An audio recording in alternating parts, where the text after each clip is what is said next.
போட்டி, கட்டுரை போட்டி, பேச்சு போட்டின்னு அனௌன்ஸ் பண்ணிட்டே இருப்பாங்க. நான் ஓடி போய் வரத்துக்குள்ள சீஃப் கெஸ்ட் நின்று இருப்பாரு.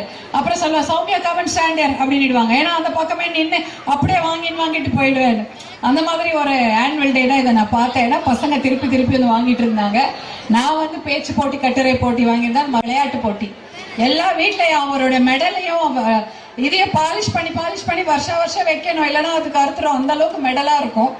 அந்த கப்பெல்லாம் வாங்கி வைப்போம். அந்த சிறு வயதிலிருந்தே படிப்பதிலும் பள்ளி படிப்பை வந்து சந்தோஷமா படிக்கணும். அந்த மாதிரி ஒரு என்வாயர்மெண்ட்டை, ஒரு சுற்றுச்சூழலை கொடுக்க வேண்டும். அப்படிப்பட்ட குழந்தைகள் ஆர்வமாக சந்தோஷமாக படிக்கக்கூடிய ஒரு சுற்றுச்சூழலை இந்த பெஸ்ட் பள்ளிக்கூடமும் ஸ்ரீ நடராஜன் மெமோரியல் பப்ளிக் ஸ்கூலும் இதை உங்களுக்கு வழங்கி இருக்கிறது. அது மிகப்பெரிய ஒரு சாதனை.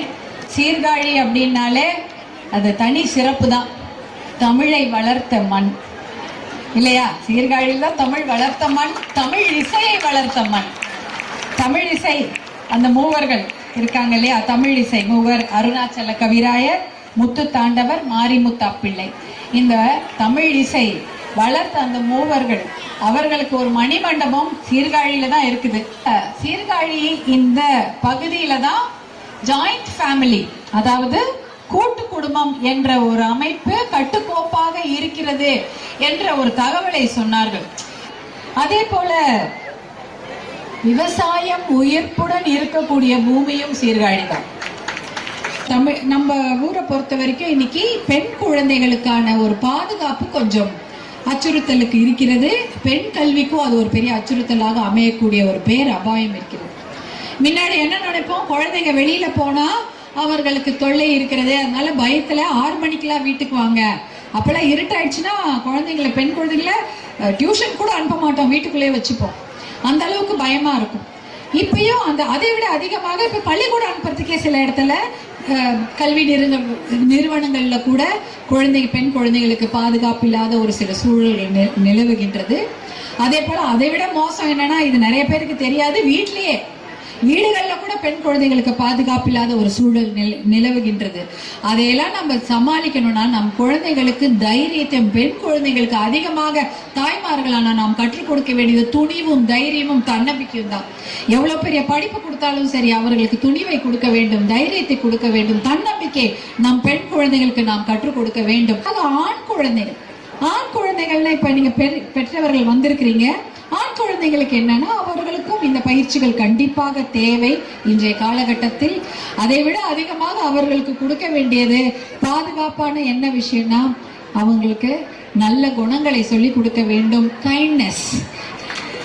அதே போல அந்த கைண்ட்னஸ், எல்லாரிடையும் அன்போடு பழக வேண்டும் என்று நம் ஆண் பிள்ளைகளுக்கு கண்டிப்பாக கற்றுத்தர வேண்டும்.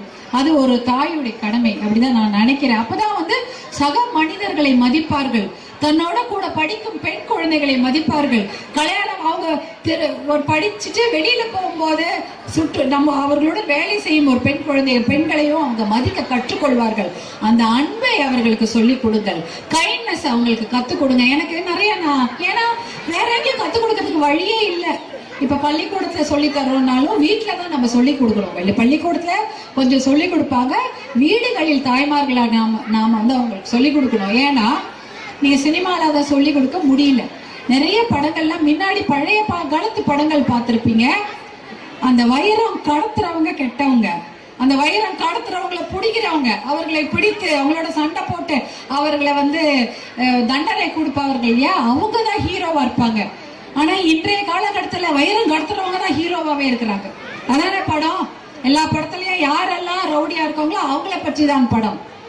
யாரெல்லாம் தப்பு செய்யறாங்களோ அவங்க தான் பெரிய ஹீரோ அப்படின்றதுதான் படமாக வருகிறது உங்களுக்கு.